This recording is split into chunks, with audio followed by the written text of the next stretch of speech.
these thing of attachments also.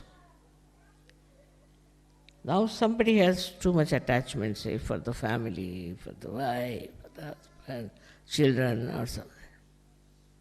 And once they come to Sahaja, still they have same amount of attachment. All right, doesn't matter. But how far they will go with that attachment, how long it will continue is the point. You should be detached. If I say you cannot be, it's a state. It's a state of mind when you are detached. But when it comes to doing something for them, you will go all out to help them. But you are not an attached person. Now, what is the description of an attached person? Attached person is always worried about the other person. Goes on thinking about the other person. Cannot think of Sahaja Yoga. Only think of the people with whom he is attached. Then he is very sensitive. You can't say anything to his brother, sister or anyone, otherwise he jumps. Attachment is also with the name that he has. Supposing he has achieved a certain name, supposing, or some big position, then what does he do? You can't challenge him anyway. You cannot by any words you can challenge him. Because he is so identified with that. He thinks he is a big person who has achieved such a lot of positions in life. He is so much attached that he wants the Guru to pay respect to that attachment. Now, which is the way you can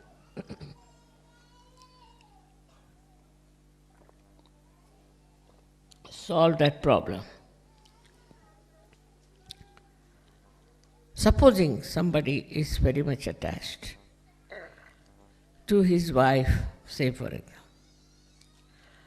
then you should not discuss and argue with that person, not at all. Because he is still coming up slowly up to this stage. Such a person is not absolutely a perfect Sahaja Yogi. So what do you have to do? If he is attached to his wife, let it be. But the divine will work it out. And he will realize that what he has been thinking, doing, and taking decisions is all wrong. And once he discovered it himself, then he will get detached. But if you go on telling him anything and try to argue it out, it will never work out. So you must understand that as human beings, whatever we were, also as Sahaja Yogis, we have problems. And these should be slowly should be dissolved. Not by argument, not by saying things, but by love and compassion. If you have love for a person, you will be amazed, 99% people value love. This is the third quality of human beings, I should say. First is his inheritance, second is he thinks, and thirdly that he values love. Anybody who loves, the another person values that love. Because he thinks that this particular person is loving me, not my wealth, not my beauty, not my this thing, but he is loving me. And this idea of love, this is something that will get him completely detached from that person easily. How? It looks very funny that if you like somebody, if you love somebody, and then you should get detached. It's only possible in Sahaja Yoga. In Sahaja Yoga, your state of mind is such that you are absolutely detached and absolutely attached. Now, for example, now, say I have my daughter. So, I am detached. I never telephone to her, I am never bothered about her. Because in Sahaja Yoga, you know how is that person. If the vibrations are right, why should you telephone? Why should you talk to her? Why should you ask for anything? No need. Only on vibrations you will know how the person is. And so it will seem that you are absolutely detached. But when you will find the vibrations are showing or are indicating something serious about that person, what you will do, you will put full attention to that. Full attention. You put attention, but not attachment. So the attachment doesn't solve the problem.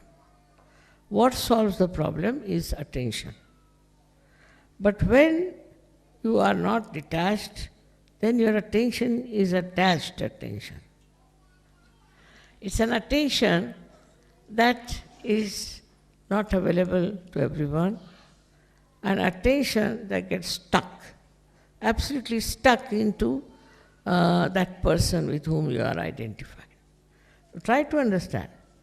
So to be identified with someone is not actually what we can say paying attention to that person. And then your attention will work. If you are of that level, whenever you put attention to that particular person who needs your attention, it will work. But if you are all the time wasting your attention on a person because you are attached to that person, your attention will be tired. It won't work out.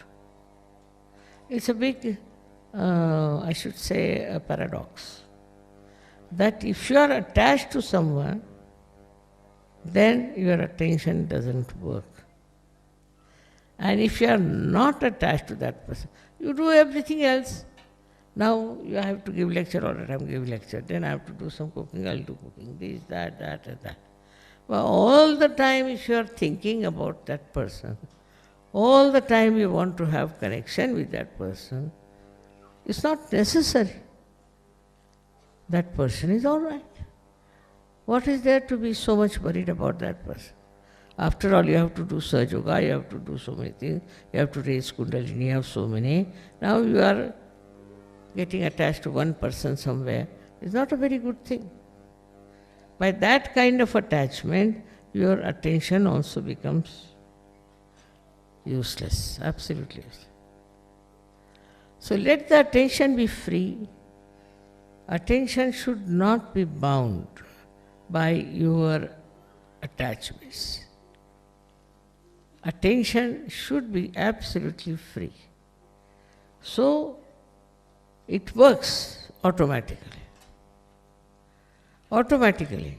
And you will be amazed, even if you do not pay attention, the attention will work it. It is such a great thing to have this spiritual attention, which is nothing but love. It will just act. You will be amazed how it acts. It's another world I am talking about, not this mundane world, but something higher, where your attention works, and works so beautifully that you are amazed how it has worked. But you should not bound it by your attachments.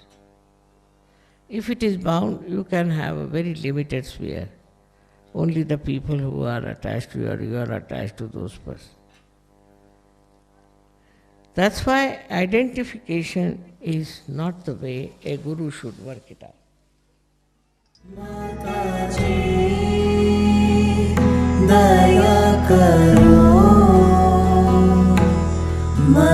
में